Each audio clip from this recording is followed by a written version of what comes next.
এসছিস, ছেড়ে দিয়ে আসছিস কি?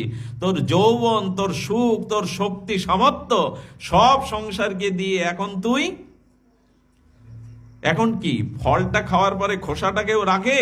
তো এখন তুই ভগবানকে কি দিবি? তো জরা ব্যাধি, পাপ তাপ যা ভোগ করেছিস তাই দিতে হয়। তো যৌবনটাই দিতে হয়, সুন্দরকে সুন্দরটাই দিতে হয়। কৃষ্ণ ভজন বুড়ো বয়সে হয় না, শেষ বয়সে হয় না, কিন্তু আমরা মনে করেছি আগে এইসব মিটিয়ে নিই, তারপরে ভজন করব। আগামীকাল আমার শরীর সুস্থ হবে কিনা, আমি পক্ষঘাতগ্রস্ত হয়ে আমার বাণী বাক্য হারাবো কিনা, চলার গতি হারাবো কিনা আমার জানা নাই। বৃদ্ধ বয়সে ভগবানকে কি দেবেন আপনি?